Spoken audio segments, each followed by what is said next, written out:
Hello students, मैं हूं doctor वर्षा आपके साथ फिर से। आज हम लेकर आए हैं फंडामेंटल यूनिट ऑफ लाइफ के कुछ सिंपल क्वेश्चंस। ठीक है, यहाँ हम क्वेश्चंस के साथ साथ इस चैप्टर को पूरा रिवाइज भी कर लेंगे। इसमें हम 1 मार्क्स के क्वेश्चन, 3 मार्क्स के क्वेश्चन, 2 मार्क्स क्वेश्चन, साथ ही कुछ कॉन्सेप्चुअल क्वेश्चन भी देखेंगे। ठीक है, तो चलिए शुरू करते हैं फटाफट से, जल्दी जल्दी, टाइम वेस्ट नहीं करेंगे। तो सबसे पहले हम देखेंगे 1 मार्क्स के क्वेश्चन। सिंपल सिंपल क्वेश्चन हैं जिसमें 1 वर्ड आंसर होगा या सिंगल लाइन में कंप्लीट हो जाने वाले आंसर्स होते हैं। तो सबसे पहला क्वेश्चन है, who discovered the cell and in which year. तो एक साइंटिस्ट थे, रॉबर्ट हुक। इन्होंने क्या करा था, जो प्लांट की जो बार्क होता है उससे एक मटेरियल मिलता है कॉर्क। उस कॉर्क को ये अपने खुद के बनाए माइक्रोस्कोप में ऑब्जर्व कर रहे थे। तो इन्होंने पाया कि वहां पे इन्हें कुछ ऐसे हनीकॉम्ब टाइप स्ट्रक्चर्स दिखाई दिए। ठीक है, इन्होंने इसको नाम दिया था सेल। और ये इन्होंने कब डिस्कवरी करी थी, कौन से ईयर में? ये इन्होंने करी थी 1665 में। ठीक है, तो रॉबर्ट हुक ने सेल डिस्कवर किया था इन द ईयर 1665। ठीक है, नेक्स्ट क्वेश्चन है, name the cell organelle responsible for photosynthesis. तो पता है कि फोटोसिंथेसिस के लिए एक पिगमेंट चाहिए होता है जो जरूरी होता है प्लांट्स में, वो होता है क्लोरोफिल।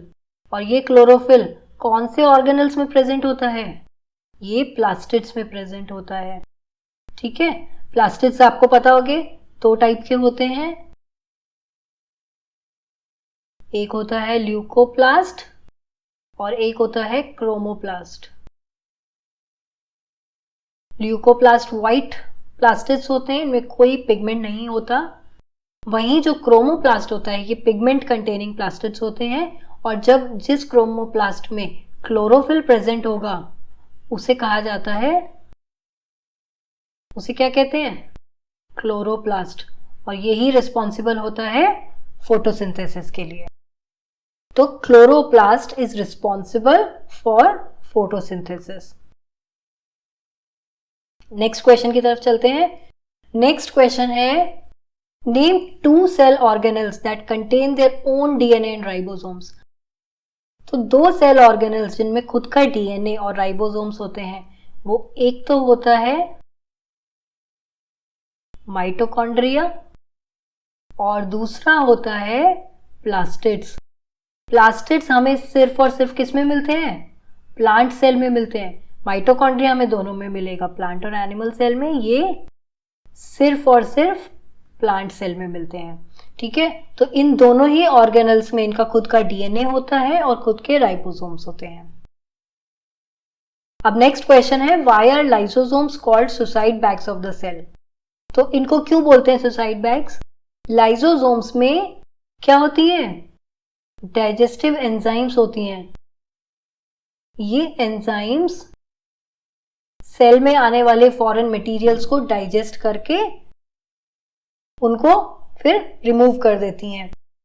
या जैसे अमीबा हो गया, उसमें फूड डाइजेशन, जो भी फूड एंगल्फ करा अमीबा ने, उसको क्या करता है, उसको ये लाइसोसोम्स उस फूड वैक्यूल के पास जाके उसको डाइजेस्ट करते हैं। उसमें उसको डाइजेस्ट करके और जो वेस्ट होता है वो बाहर रिमूव हो जाता है।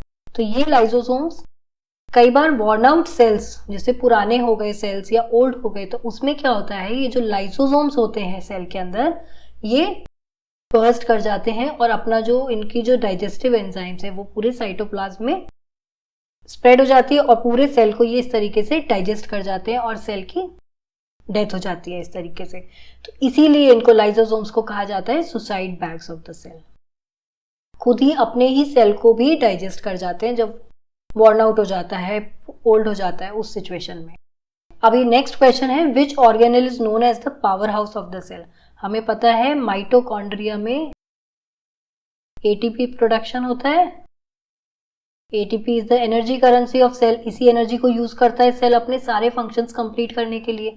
तो पावर हाउस कौन सा होगा? सेल का कौन सा ऑर्गेनल होगा? माइटोकॉन्ड्रिया होता है, क्योंकि यहाँ पे एटीपी जनरेट हो रहा होता है, यहाँ पे एनर्जी प्रोड्यूस हो रही होती है। नेक्स्ट क्वेश्चन है, plasma membrane is made of. So plasma membrane किससे बनी है? हमें पता है प्लाज्मा मेम्ब्रेन दो चीजों से बनी होती है, एक होता है प्रोटीन और दूसरा होता है लिपिड्स। तो प्लाज्मा मेम्ब्रेन प्रोटीन्स और लिपिड्स से बनी होती है। नेक्स्ट क्वेश्चन है which organelle is found in only in plant cell? तो ये मैंने अभी आपको पहले बताया, plastids are the organelles which are found only in plant cells. इसके अलावा एक और चीज है जो प्लांट सेल्स में मिलती है, cell wall. Very important, cell wall सिर्फ और सिर्फ प्लांट सेल्स में मिलती है, ये सेल वॉल एनिमल सेल्स में नहीं मिलती है। ठीक है, अब हम आगे बढ़ते हैं नेक्स्ट क्वेश्चन जो कि 2 मार्क्स क्वेश्चन हैं। अभी हम इन पे चलेंगे। 2 मार्क्स क्वेश्चन में पहला क्वेश्चन है right differences between prokaryotic and eukaryotic cells. यहाँ पे हमें प्रोकैरियोटिक और यूकैरियोटिक सेल्स के बीच का डिफरेंस बताना है। ठीक है, अभी प्रोकैरियोटिक सेल्स में सबसे पहला होता है इनका साइज का डिफरेंस। ये बहुत छोटे होते हैं, ये होते हैं 1 to 10 माइक्रोमीटर। वहीं यूकैरियोटिक सेल्स थोड़े से लार्ज साइज के होते हैं, they are about 5 to 100 micrometer. जो सबसे मेन डिफरेंस है प्रोकैरियोटिक सेल में, इनमें जो न्यूक्लियर मेम्ब्रेन होती है, जो न्यूक्लियस होता है उसके सराउंडिंग में कोई न्यूक्लियर मेम्ब्रेन नहीं होती है, और जो इनका न्यूक्लियर रीजन होता है वो बहुत अनडिफाइंड है, मतलब पर्टिकुलर कहीं पे ऐसे प्रेजेंट नहीं होता कि आप उसको पर्टिकुलरली कह सको कि ये न्यूक्लियस है। ना ही इनमें कोई न्यूक्लियर मेम्ब्रेन होती है, इसीलिए इसका जो न्यूक्लियर रीजन होता है उसको हम बोलते हैं न्यूक्लियोइड। वहीं जो यूकैरियोटिक सेल्स होते हैं इनका न्यूक्लियर रीजन वेल डिफाइंड होता है, न्यूक्लियर मेम्ब्रेन प्रेजेंट होती है न्यूक्लियस में और क्लियरली दिख जाता है। इसमें प्रोकैरियोटिक सेल्स में सभी सेल ऑर्गेनल्स क्या होते हैं, membrane bound cell organelles absent होते हैं। इसमें जो भी सेल की एक्टिविटीज हैं वो साइटोप्लाज्म के डिफरेंट डिफरेंट पोर्शंस करते हैं, but as such cell organelles इसमें एब्सेंट होते हैं। वहीं यूकैरियोटिक सेल्स में सेल ऑर्गेनल्स प्रेजेंट होते हैं। ठीक है, यहाँ क्रोमोसोम सिंगल क्रोमोसोम होता है, यहाँ पे मोर देन 1 क्रोमोसोम्स होंगे यूकैरियोटिक सेल्स में। ठीक है, ये इसका मेन इनके डिफरेंसेस होते हैं प्रोकैरियोटिक और यूकैरियोटिक सेल्स के। नेक्स्ट क्वेश्चन है why is plasma membrane called selectively permeable? हम प्लाज्मा मेम्ब्रेन को सेलेक्टिवली परमिएबल मेम्ब्रेन क्यों कहते हैं? आपको पता है कि प्लाज्मा मेम्ब्रेन जो ये यानी सेल मेम्ब्रेन, जो सेल के अराउंड सेल मेम्ब्रेन होती है, ये हो गया न्यूक्लियस, ये डिफरेंट ऑर्गेनल्स। ठीक है,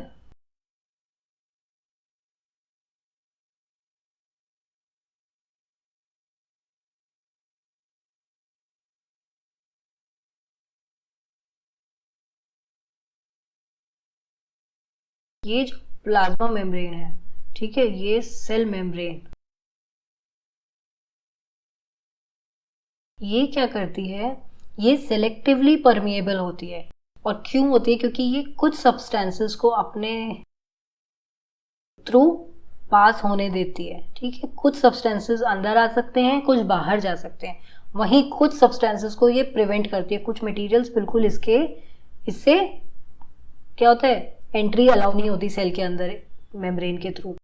तो इसीलिए ये, क्योंकि ये कुछ मटेरियल्स को ही अलाउ करती है सेल के अंदर जाना या सेल से बाहर आना, वहीं कुछ मटेरियल्स को प्रिवेंट करती है, इसीलिए इसको कहा जाता है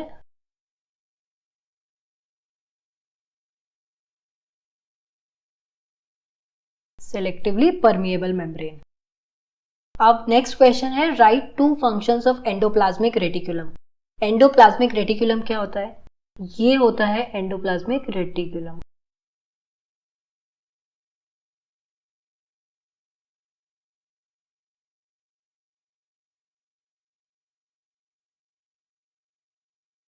तो एंडोप्लाज्मिक रेटिकुलम क्या होता है? ये ऐसे मेम्ब्रेन बाउंड ट्यूब्स होती हैं। ये 2 टाइप्स के होते हैं। ठीक है, एक होता है स्मूथ एंडोप्लाज्मिक रेटिकुलम और एक होता है रफ एंडोप्लाज्मिक रेटिकुलम। जो रफ एंडोप्लाज्मिक रेटिकुलम होता है, रफ एंडोप्लाज्मिक रेटिकुलम होता है, इसके सरफेस पे क्या होता है, एंडोप्लाज्मिक रेटिकुलम के सरफेस पे राइबोसोम्स अटैच होते हैं, इसीलिए इसको बोला जाता है रफ एंडोप्लाज्मिक रेटिकुलम, क्योंकि माइक्रोस्कोप पे देखने में ये रफ सरफेस दिखाई देता है इसका। और ये जो राइबोसोम्स होते हैं, they are the site for protein synthesis. यहाँ पे प्रोटीन बनता है और ये प्रोटीन जो राइबोसोम्स में बन रहा है, इसको साइटोप्लाज्म के दूसरे पार्ट्स तक ले जाने का काम उसको करता है ये एंडोप्लाज्मिक रेटिकुलम। तो ये एक चैनल प्रोवाइड करता है मटेरियल्स को ट्रांसपोर्ट करने के लिए न्यूक्लियस से साइटोप्लाज्म तक या फिर साइटोप्लाज्म के एक पार्ट से दूसरे पार्ट तक। ये ट्रांसपोर्ट के लिए चैनल प्रोवाइड करता है ना, रास्ता प्रोवाइड कर रहा है। और जो स्मूथ एंडोप्लाज्मिक रेटिकुलम होता है, इसके सरफेस पे कोई राइबोसोम्स अटैच नहीं होते, ये सरफेस स्मूथ दिखता है, इसलिए इसको स्मूथ एंडोप्लाज्मिक रेटिकुलम बोलते हैं। और ये क्या करता है स्मूथ एंडोप्लाज्मिक रेटिकुलम, यहाँ पे होता है लिपिड सिंथेसिस। और ये लिपिड और प्रोटीन आपको पता है किस चीज के काम आते हैं, क्या बनाते हैं, सेल मेम्ब्रेन बनाते हैं सेल की। तो ये लिपिड और प्रोटीन सेल मेम्ब्रेन बना रहे हैं। तो एक तरीके से एंडोप्लाज्मिक रेटिकुलम सेल मेम्ब्रेन के सिंथेसिस में भी हेल्प कर रहा है। ये इस प्रोसेस को, जो ये सेल मेम्ब्रेन बनाने का जो प्रोसेस होता है लिपिड और प्रोटीन से, इसको बोला जाता है मेम्ब्रेन बायोजेनेसिस। होता है मेम्ब्रेन बायोजेनेसिस। सेल मेम्ब्रेन बन रही है प्रोटीन और लिपिड से, और ये प्रोटीन और लिपिड्स कहाँ से आ रहे हैं, एंडोप्लाज्मिक रेटिकुलम से आ रहे हैं। रफ एंडोप्लाज्मिक रेटिकुलम ने प्रोटीन सिंथेसाइज किया, स्मूथ एंडोप्लाज्मिक रेटिकुलम ने लिपिड सिंथेसाइज किया। इसके अलावा सेल में होने वाली बहुत सारे बायोकेमिकल एक्टिविटीज के लिए एक सरफेस प्रोवाइड कराता है ये एंडोप्लाज्मिक रेटिकुलम। ठीक है, ये भी इसका एक फंक्शन हो गया। आगे बढ़ते हैं नेक्स्ट क्वेश्चन में। What will happen to a cell if it is placed in a hypotonic solution? अगर एक सेल को हाइपोटोनिक सॉल्यूशन का मतलब क्या हुआ,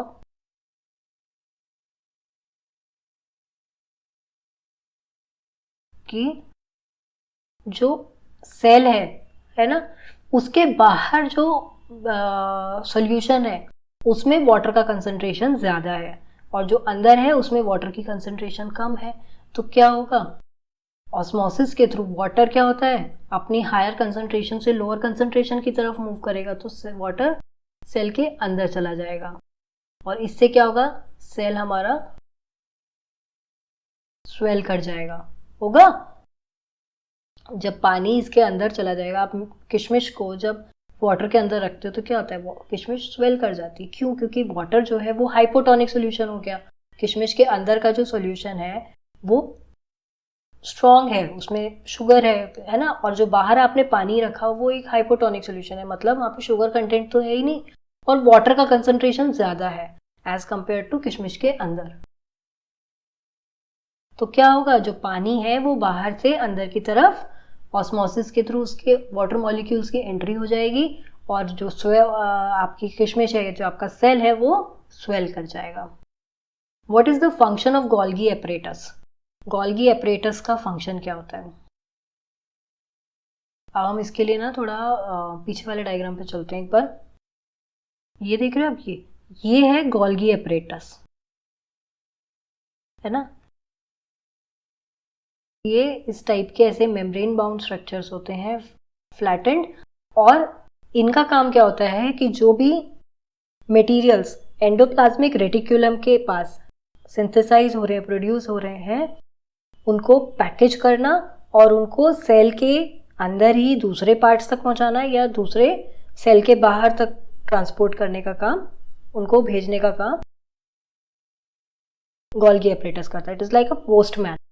जो भी चीजें बनी उसको पैक करा और उसको सेल के दूसरे पार्ट्स तक पहुंचाना और या फिर सेल के बाहर भेजना है तो वहां भेजने का काम करता है। तो इसका फंक्शन क्या है, storage, modification and packaging of products. क्या हुआ फंक्शन गोल्गी एपरेटस का, एक तो पैकेजिंग ऑफ मटेरियल्स,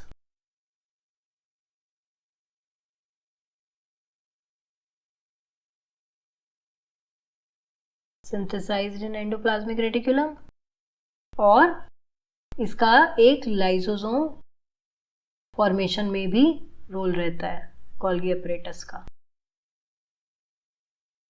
लाइसोसोम्स किससे बने, डाइजेस्टिव एंजाइम से। डाइजेस्टिव एंजाइम्स प्रोटीन्स से बनती हैं।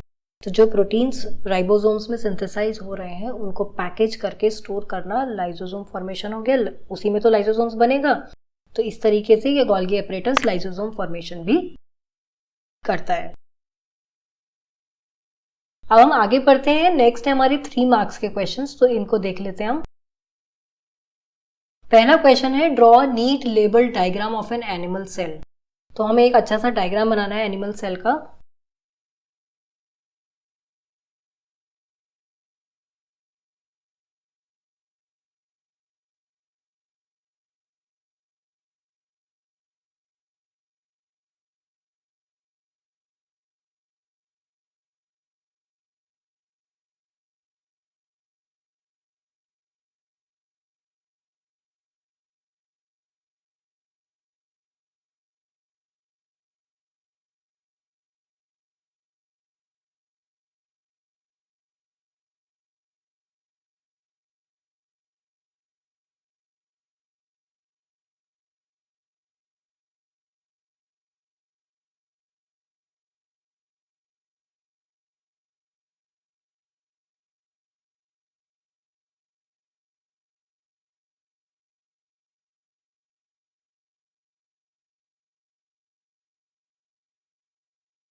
ये हो गई सेल मेम्ब्रेन, सबसे आउटर मोस्ट कवरिंग हो गई सेल की।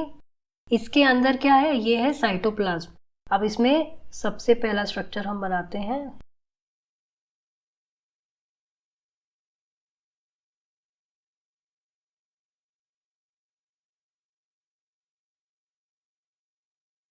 ये है न्यूक्लियस। ठीक है, अभी ये जो सेंटर में होता है ये होता है न्यूक्लियोलस। अब हम देखेंगे इसके बाहर ये है सारा साइटोप्लाज्म। ठीक है, यहाँ पे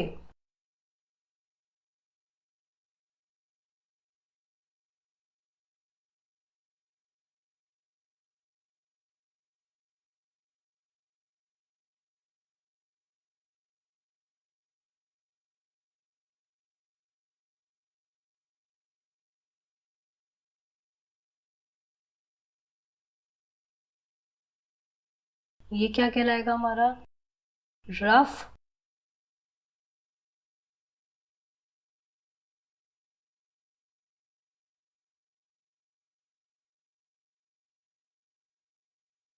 रेटिकुलम। ये है रफ एंडोप्लाज्मिक रेटिकुलम। और यहाँ पे हमें साथ में ये स्मूथ एंडोप्लाज्मिक रेटिकुलम भी मिलेंगे, है ना। स्मूथ एंडोप्लाज्मिक रेटिकुलम पे क्या होता है, कोई राइबोसोम्स अटैच नहीं होते।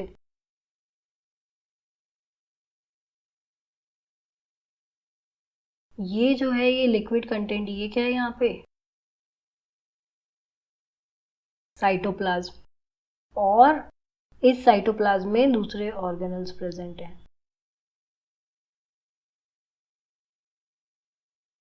ये होते हैं लाइसोसोम्स।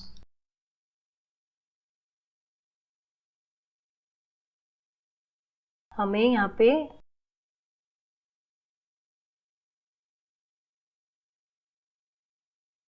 ये ट्यूबुलर स्ट्रक्चर्स दिखेंगे। ये मैंने बताया था क्या है, ये गोल्गी एपरेटस।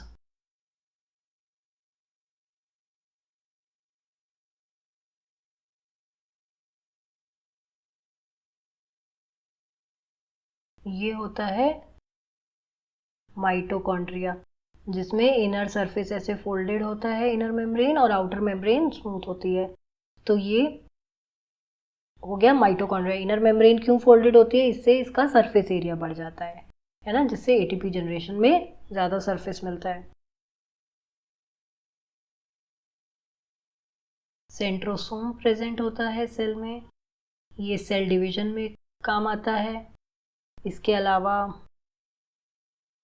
कुछ वैक्यूल्स भी प्रेजेंट होते हैं। एनिमल सेल्स में वैक्यूल्स छोटे होते हैं, है ना, और प्लांट सेल में वैक्यूल्स कई बार बहुत बड़े होते हैं। इनफैक्ट मतलब काफ़ी ज़्यादा स्पेस ऑक्यूपाई करे हुए होते हैं वैक्यूल्स।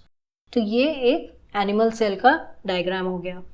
ऐसे आप बनाओ, इसको प्रैक्टिस करो, सब पार्ट्स लेबल करो, इट्स नॉट डिफिकल्ट। नेक्स्ट हमारा है differentiate between the plant and animal cells. Plant cells और एनिमल सेल्स में डिफरेंस देखें तो सबसे बड़ा डिफरेंस होता है सेल वॉल। एनिमल सेल्स में सेल वॉल एब्सेंट होती है, वहीं प्लांट सेल्स में सेल वॉल प्रेजेंट होगी। ठीक है, एनिमल सेल्स में ये एब्सेंट होती है, प्लांट सेल्स में सेल वॉल प्रेजेंट होती है। ये सेल वॉल एक तरीके से उसको शेप देती है, उसको स्ट्रेंथ देती है, साथ ही सेल को बर्स्ट नहीं होने देती है इन सिचुएशन कि कभी वो हाइपोटोनिक सॉल्यूशन में हो तो सेल क्या होगा, वाटर लेता जाएगा, स्वेल करता जाएगा, पर एक सिचुएशन ऐसी आएगी कि बर्स्ट हो सकता है।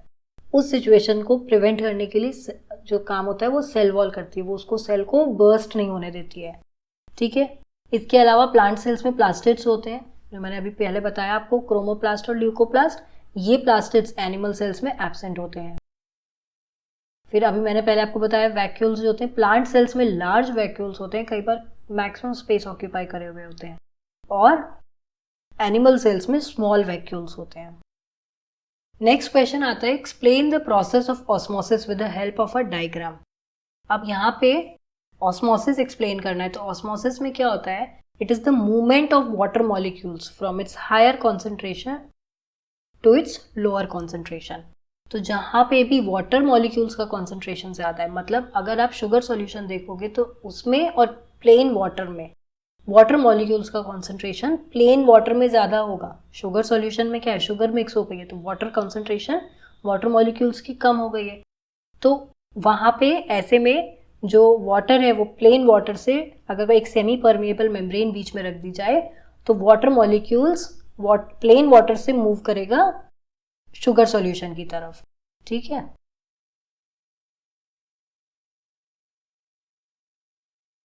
तो ऐसे ये एक सेमी परमिएबल मेम्ब्रेन बनाएंगे।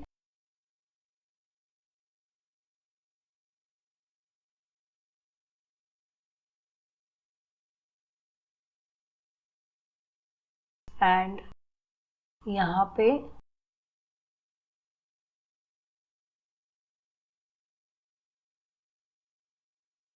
ये है शुगर सॉल्यूशन,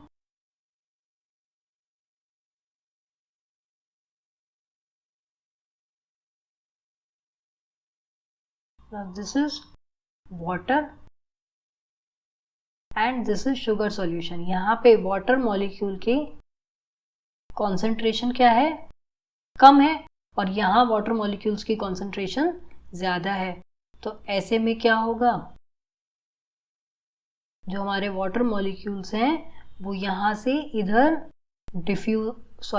यहाँ से ऑस्मोसिस के थ्रू क्या होगा, water molecules semi permeable membrane के थ्रू हायर कॉन्सेंट्रेशन से लोअर कॉन्सेंट्रेशन यानी शुगर सॉल्यूशन की तरफ मूव कर जाएंगे।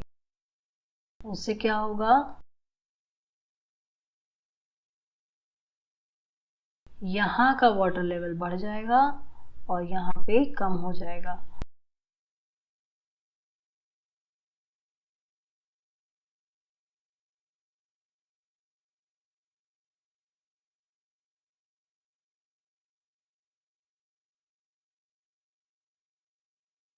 This is osmosis.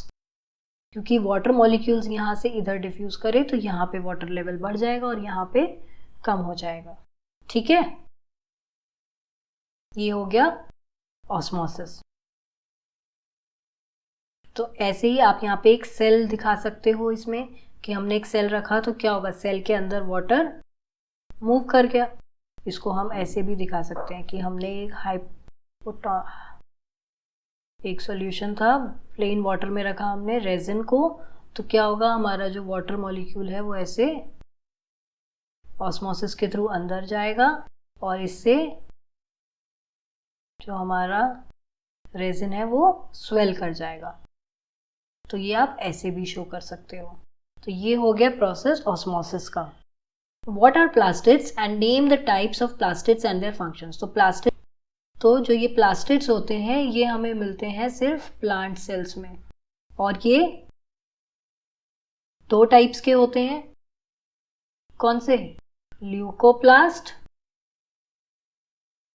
And chromoplast. Chromoplast में क्या होता है, पिगमेंट्स प्रेजेंट होते हैं, और जिसमें क्लोरोफिल प्रेजेंट होगा उसे कहेंगे क्लोरोप्लास्ट। है ना। क्लोरोफिल कंटेनिंग क्रोमोप्लास्ट को कहा जाता है क्लोरोप्लास्ट, और ल्यूकोप्लास्ट में कोई पिगमेंट्स प्रेजेंट नहीं होता। तो जो ये क्लोरोप्लास्ट होते हैं इनका क्या फंक्शन होता है, ये फोटोसिंथेसिस में इंपॉर्टेंट रोल प्ले करते हैं। और जो हमारा दूसरा है ल्यूकोप्लास्ट, ठीक है, ये ल्यूकोप्लास्ट का क्या फंक्शन होता है, ये वो ऑर्गेनल्स होते हैं जिनमें स्टार्च, ऑयल और प्रोटीन ग्रैन्यूल्स, है ना, इसमें स्टार्च, ऑयल्स एंड प्रोटीन्स ये स्टोर होते हैं, ठीक है, इनको स्टोर करने का काम होता है ल्यूकोप्लास्ट का। इसके अलावा जो ये क्रोमोप्लास्ट होते हैं, क्लोरोफिल तो होता ही है, इसके अलावा इसमें येलो और ऑरेंज पिगमेंट कंटेनिंग क्रोमोप्लास्ट भी मिलते हैं, ठीक है। तो ये हो गया प्लास्टिड्स का टाइप्स और उनके functions. What are the functions of mitochondria? Mitochondria का फंक्शन होता है एटीपी जनरेशन, है ना। ये माइटोकॉन्ड्रिया जो एटीपी जनरेटिंग केमिकल रिएक्शंस होते हैं, जो केमिकल रिएक्शंस हो रहे हैं जिसके थ्रू एटीपी जनरेट हो रहा है, उसके लिए सरफेस प्रोवाइड करता है। और जो एनर्जी प्रोड्यूस हो रही है, ये एनर्जी कहाँ यूज होती है, सेल को और दूसरी एक्टिविटीज करने के लिए, केमिकल एक्टिविटीज करने के लिए एनर्जी चाहिए, तो वो इसी एटीपी से मिल रही है। और ये एटीपी जनरेशन होता है माइटोकॉन्ड्रिया के अंदर, ठीक है। इसीलिए एटीपी को energy currency of the cell भी बोलते हैं, क्योंकि इसी एटीपी से एनर्जी को यूज करके सेल्स दूसरे फंक्शंस, केमिकल एक्टिविटीज अपनी परफॉर्म कर रहे हैं। और इसको सेमी ऑटोनॉमस ऑर्गेनल क्यों बोलते हैं, क्योंकि इसके अंदर इसका खुद का डीएनए और राइबोसोम्स होते हैं इसके, इसीलिए ये अपना खुद का प्रोटीन सिंथेसिस कर लेता है और इसका खुद का डीएनए होता है, इसीलिए इसको सेमी ऑटोनॉमस ऑर्गेनल भी बोलते हैं। नेक्स्ट क्वेश्चन है 5 मार्क्स के क्वेश्चन हैं। इसमें है पहला question, describe the structure and function of the plasma membrane. Plasma membrane का स्ट्रक्चर और फंक्शन समझाना है। तो plasma membrane flexible outer most covering होती है किसी भी सेल की, है ना। हमने अभी डायग्राम देखा था ना पीछे, तो सेल के बाहर की ये जो कवरिंग होती है ये फ्लेक्सिबल कवरिंग होती है और आउटर मोस्ट कवरिंग है।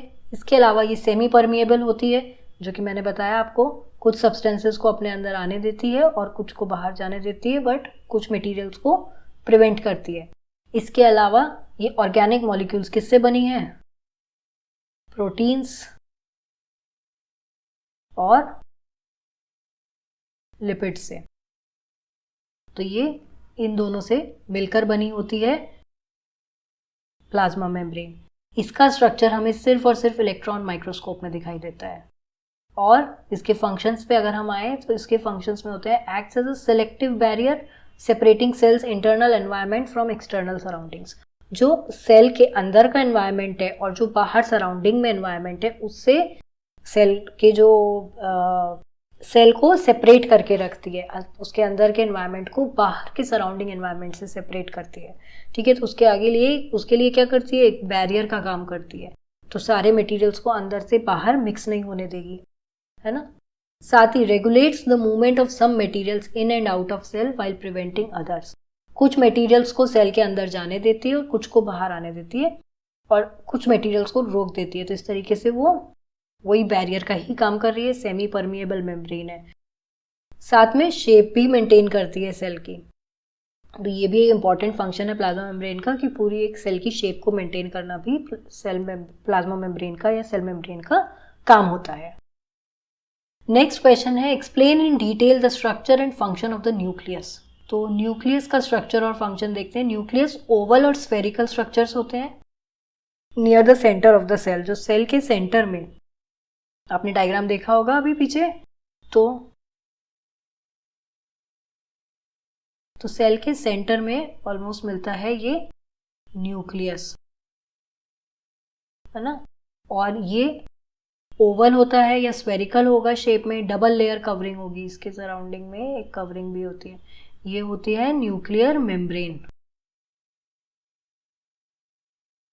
डबल लेयर में डबल मेम्ब्रेन स्ट्रक्चर होता है ये, और इस लेयर को बोलते हैं न्यूक्लियर मेम्ब्रेन। ये न्यूक्लियर मेम्ब्रेन हमें सिर्फ यूकैरियोटिक सेल्स में मिलेगी, प्रोकैरियोट्स में नहीं मिलती है, ठीक है। इस मेम्ब्रेन में कुछ पोर्स होते हैं, है ना। This membrane has pores that allow the movement of materials from inside to the cytoplasm. इसमें कुछ पोर्स होते हैं जिससे न्यूक्लियस के अंदर से कुछ मटेरियल साइटोप्लाज्म में बाहर आ सकते हैं। न्यूक्लियर मेम्ब्रेन मैंने बताया भी प्रोकैरियोटिक सेल्स में एब्सेंट होती है। इसके अलावा इसमें क्रोमोसोम्स होते हैं, है ना। न्यूक्लियस में क्या होता है, न्यूक्लियस का मेन फंक्शन तो वही है, क्रोमोसोम्स होते हैं जो कि पूरी इंफॉर्मेशन कैरी कर रहे हैं अपने अंदर, जो कि पेरेंट से ऑफस्प्रिंग में जानी है। और किस फॉर्म में होते हैं क्रोमोसोम्स में ये इंफॉर्मेशन, डीएनए की फॉर्म में स्टोर होती है। क्रोमोसोम्स के अंदर डीएनए की फॉर्म में वो सारी इंफॉर्मेशन स्टोर्ड होती है जो कि पेरेंट्स ऑफस्प्रिंग तक ट्रांसफर होनी है। तो फंक्शंस क्या होते हैं, एक तो सेल डिवीजन में इसका मेन रोल होता है। पूरा हमने जब सेल डिवीजन समझा था तो मैंने बताया ना कि क्रोमोसोम नंबर हाफ हो जाता है, और नहीं तो माइटोसिस में फुल एज इट इज रहता है क्रोमोसोम नंबर, और मियोसिस में हाफ हो जाता है। तो इसमें इंपॉर्टेंट रोल होता है न्यूक्लियस का सेल डिवीजन में। इसके अलावा जेनेटिक इन्फॉर्मेशन को स्टोर करता है डीएनए की फॉर्म में, और बहुत सारी केमिकल एक्टिविटीज को भी रेगुलेट करता है न्यूक्लियस। अब कुछ कॉन्सेप्ट बेस्ड क्वेश्चंस हैं, ये देख लेते हैं। Why are mitochondria and plastids called semi-autonomous organelles? ये मैं पीछे बता चुकी हूँ आपको, क्योंकि इसमें क्या होता है, इनमें इनका खुद का डीएनए होता है इनके पास, और इनके पास खुद के राइबोसोम्स होते हैं। ये अपने खुद के प्रोटीन सिंथेसाइज करते हैं, इसीलिए इनको सेमी ऑटोनॉमस ऑर्गेनल्स बोलते हैं। What happens if plasma membrane breaks down? अगर प्लाज्मा मेम्ब्रेन ब्रेक डाउन हो जाए, टूट जाए, तो क्या होगा? उस सिचुएशन में जो अंदर का सारा साइटोप्लाज्म का मटीरियल है वो सब बाहर के एक्सटर्नल एनवायरनमेंट से मिक्स हो जाएगा, और उससे क्या होगा, सेल की डेथ हो जाएगी। सब जो रेगुलेट हो रखा था प्लाज्मा मेम्ब्रेन से सारा सिस्टम, वो क्या होगा, सब मिक्सिंग हो जाएगी और उससे सेल की डेथ हो जानी है। Why don't plant cells burst in hypotonic solution? Hypotonic solution में रखने पे क्या होगा, सेल स्वेल करेगा। अगर ये हाइपोटोनिक सोल्यूशन है तो यहाँ पे क्या होगा, पानी इसमें अंदर जाएगा ऑस्मोसिस के थ्रू, higher water molecules will move from higher concentration to lower concentration, cell swell करेगा। लेकिन सेल बर्स्ट क्यों नहीं होता प्लांट सेल? क्योंकि उसको प्रोटेक्ट करती है क्या, cell wall. Because of the cell wall plant cells don't burst in hypotonic solution. This cell wall protects the cell from bursting. If a cell swells in a solution, what type is it? Solution क्या है अगर cell उसमें swell कर रहा है? It is a, अभी बताया ना, hypotonic solution है, क्योंकि वहां पे क्या है, वाटर मॉलिक्यूल ज्यादा है तो वो सेल के अंदर जा रहे हैं, तो वो सेल क्या होगा उस सिचुएशन में, सेल स्वेल कर जाएगा। तो सोल्यूशन क्या है, हाइपोटोनिक सोल्यूशन हो गया। Why can plant cells handle more osmotic pressure than animal cells? Plant cells ज़्यादा osmotic pressure क्या है, जो इस सेल्स के अंदर पानी जा रहा है, ये एक प्रेशर पुट कर रहा है अंदर से सेल पे, तो वो स्वेल कर रहा है, वो एक प्रेशर पुट कर रहा है। तो वो एनिमल सेल्स से ज़्यादा प्रेशर क्यों प्लांट सेल्स हैंडल कर पाते हैं?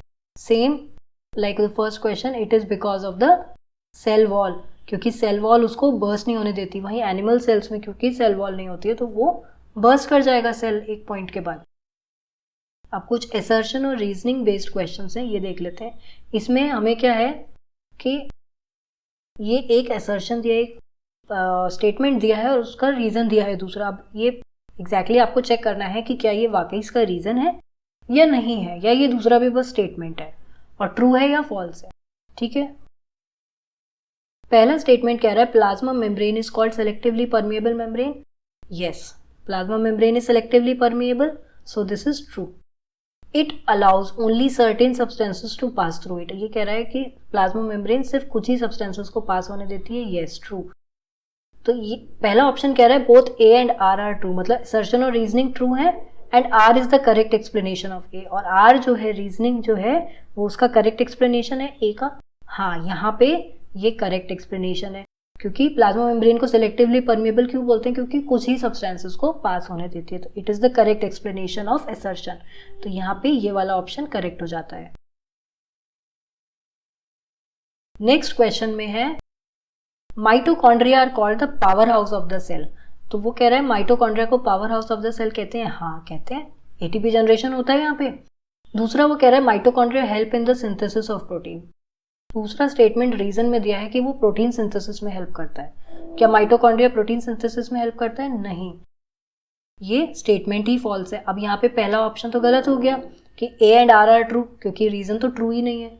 दूसरा वो कह रहा है दोनों ट्रू हैं but R is not the correct explanation of A, तो रीजनिंग तो वैसे ही फॉल्स है, तो वो करेक्ट एक्सप्लेनेशन भी नहीं है। ये यहाँ पे नेक्स्ट में कह रहा है A is true but R is false, कि असर्शन करेक्ट है but reasoning is false. Yes, ये वाला स्टेटमेंट, ये ऑप्शन करेक्ट हो जाता है। नेक्स्ट क्वेश्चन में है plant cells do not burst in hypotonic solution. कह रहा है प्लांट सेल्स हाइपोटोनिक सोल्यूशन में बर्स्ट नहीं करते हैं। हाँ, नहीं करते हैं। क्यों? क्योंकि यहाँ पे इनमें सेल वॉल होती है। और रीजनिंग में दूसरा स्टेटमेंट है they have a rigid cell wall which prevents bursting. ये भी सही है और ये इसका रीजन भी है। दोनों ही स्टेटमेंट्स ट्रू है, पर ये इसका रीजन भी है ना असर्शन क्यों नहीं बर्स्ट करते, क्योंकि उनमें सेल वॉल होती है। तो यहाँ ऑप्शन ए करेक्ट हो जाएगा। नेक्स्ट क्वेश्चन है assertion lysosomes protect the cell by digesting foreign substances. ये कह रहा है लाइसोसोम्स सेल को प्रोटेक्ट करते हैं फॉरेन सब्सटेंसेस को डाइजेस्ट करके। हाँ, ट्रू। डाइजेस्टिव एंजाइम्स होते हैं लाइसोसोम्स में, ये फॉरेन सब्सटेंसेस को एब्जॉर्ब डाइजेस्ट कर देती हैं। और रीजनिंग है they contain powerful digestive enzyme. ये भी ट्रू है और ये इसका रीजन भी है। ठीक है, तो both A and R are true and R is the correct explanation of A. Next question है ribosomes are known as sites of protein synthesis and इसको प्रोटीन सिंथेसिस की साइट बोलते हैं। हाँ, बोलते हैं, यहाँ पे प्रोटीन सिंथेसिस होता है। True. Ribosomes are only found in plant cells. क्या ये ओनली प्लांट सेल्स में मिलते हैं? नहीं, ये हमें एनिमल सेल्स पे भी मिलते हैं। तो ये आर तो फॉल्स हो गया, तो यहाँ पे सी ऑप्शन करेक्ट हो जाता है कि A is true but R is false. ठीक है, तो यहाँ पे हमारा ये चैप्टर खत्म हो जाता है और हमने इसके रिवीजन भी कर लिया, हमने इसके क्वेश्चन आंसर्स भी देख लिए हैं। अब आप इसको पढ़िए अच्छे से, इसको समझिए और अपने डाउट्स आप मुझको कमेंट्स में लिख सकते हो। इसको पढ़ना है बहुत अच्छे से, इसके डायग्राम्स प्रैक्टिस करिए और अब मैं आपसे मिलती हूँ अगले वीडियो में। ठीक है, thank you, bye bye, take care.